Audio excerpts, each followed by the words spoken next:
The wizard studies में आप सभी लोगों का एक बार फिर से स्वागत है। आज 1 अक्टूबर है और 1 अक्टूबर के one liner current affair series में आज देखते हैं कि क्या है। सबसे पहले अंतर्राष्ट्रीय अनुवाद दिवस जो 30 सितंबर को मनाया जाता है उसके बारे में कुछ डिटेल जान लें। प्रतिवर्ष 30 सितंबर को अंतर्राष्ट्रीय अनुवाद दिवस मनाया जाता है। अंतर्राष्ट्रीय अनुवाद दिवस की 2024 की जो थीम है वो है अनुवाद की कला का उत्सव मनाना और उसका संरक्षण करना। ये 2024 की थीम। पहला अंतर्राष्ट्रीय अनुवाद दिवस वर्ष 2017 में मनाया गया था। 24 सितंबर 2017 को संयुक्त राष्ट्र महासभा ने एक संकल्प पारित करके 30 सितंबर को अंतर्राष्ट्रीय अनुवाद दिवस घोषित किया। 30 सितंबर को सेंट जेरोम की पुण्यतिथि पर उनको श्रद्धांजलि स्वरूप चुना गया है। सेंट जेरोम बाइबल अनुवादक हैं। उन्होंने अनुवादों के संरक्षक संत के रूप में जाना जाता है। अंतर्राष्ट्रीय अनुवाद दिवस को मनाने के लिए जारी संकल्प की वकालत इंटरनेशनल फेडरेशन ऑफ ट्रांसलेटर्स सहित international association of conference interpreters, critical link international association of professional translators and interpreters, red T, world association of sine language interpreters और अन्य कई संगठनों ने की है। अंतर्राष्ट्रीय अनुवाद दिवस मनाने की शुरुआत इंटरनेशनल फेडरेशन ऑफ ट्रांसलेटर्स यानी FIT ने की थी। अगला पॉइंट है कि सांख्यिकी और कार्यक्रम कार्यान्वयन मंत्रालय द्वारा सोमवार को जारी 2022-23 के लिए उद्योगों के वार्षिक सर्वेक्षण ASI से पता चला है कि विनिर्माण उद्योग में कर्मचारियों की कुल संख्या 2021-22 में 1.72 करोड़ से 7.5% बढ़कर 2022-23 में 1.84 करोड़ हो गई है, यानी 1.72 करोड़ से 1.84 करोड़ हो गई है। ब्रिटेन का आखिरी कोयला आधारित बिजली संयंत्र सोमवार को बंद हो गया।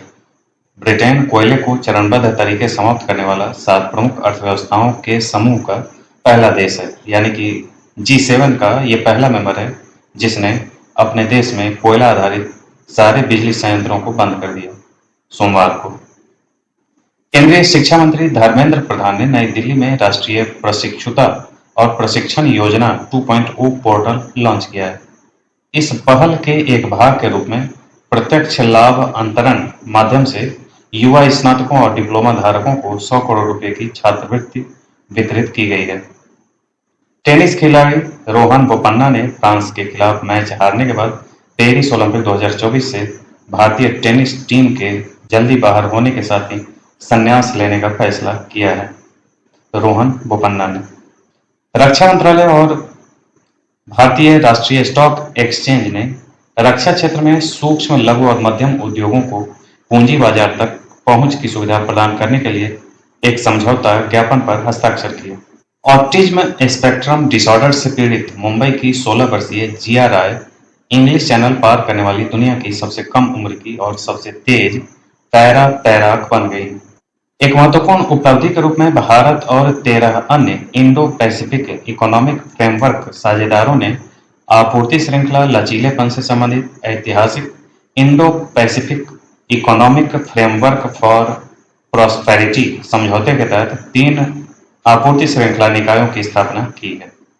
विदेश मंत्री S जयशंकर ने लाओ पीपुल्स डेमोक्रेटिक रिपब्लिक की राजधानी वियंतियन की अपनी 3 दिवसीय यात्रा के दौरान अयोध्या के रामलला पर पहला डाक टिकट जारी किया।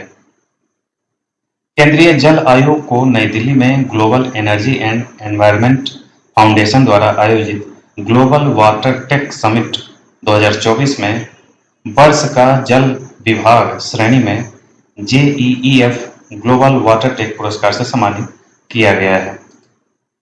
केंद्रीय मंत्री जितेंद्र सिंह को एक अंतर्राष्ट्रीय चिकित्सा सम्मेलन के दौरान प्रतिष्ठित लाइफ टाइम अचीवमेंट अवार्ड से सम्मानित किया गया है।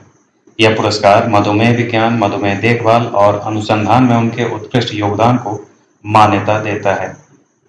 पूर्व सैनिक अंशदायी स्वास्थ्य योजना ECHS ने इलेक्ट्रॉनिक सेवा स्वास्थ्य सहायता और टेली परामर्श यानी सेहत मॉड्यूल शुरू किया है।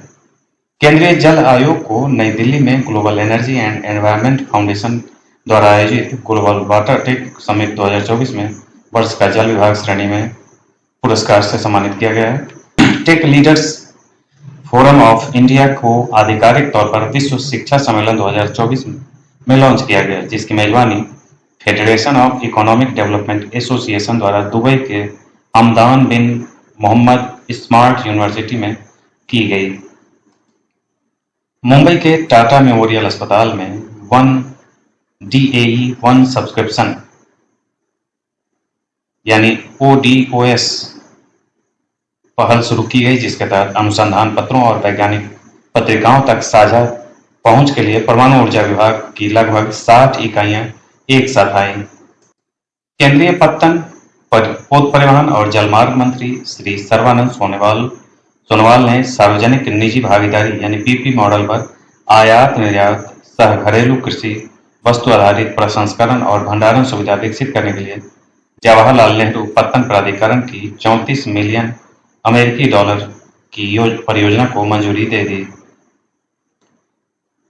केंद्रीय पर्यावरण, वन और जलवायु परिवर्तन मंत्री श्री भूपेंद्र यादव ने आज आइडियाज फॉर लाइफ का शुभारंभ किया, जिसका उद्देश्य उत्पादों और सेवाओं से संबंधित विचारों को आमंत्रित करना है जो पर्यावरण अनुकूल जीवन शैली से संबंधित व्यावहारिक परिवर्तन को प्रेरित करते हैं।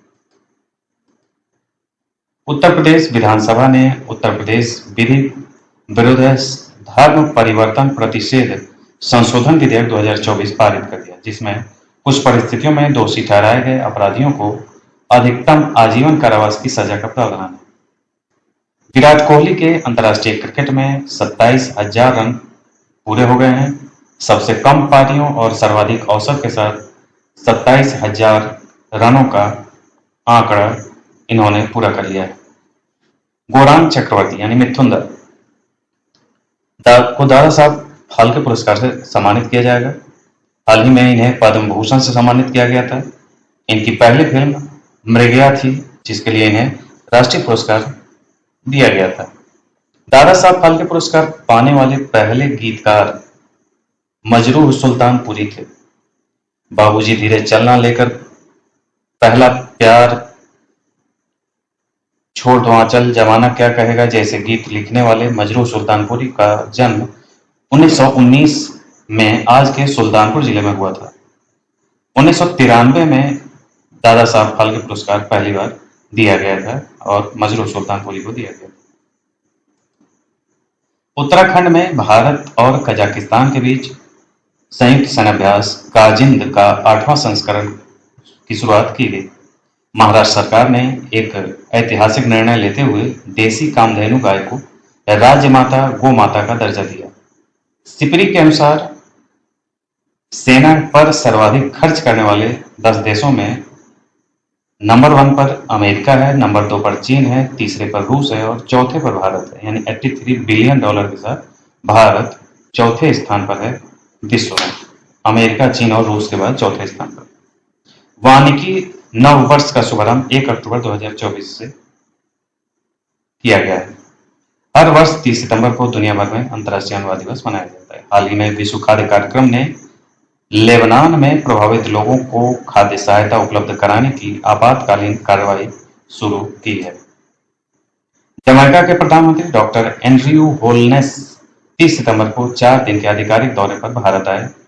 यह उनकी पहली यात्रा है और जमैका के किसी प्रधानमंत्री का पहला द्विपक्षीय दौरा है।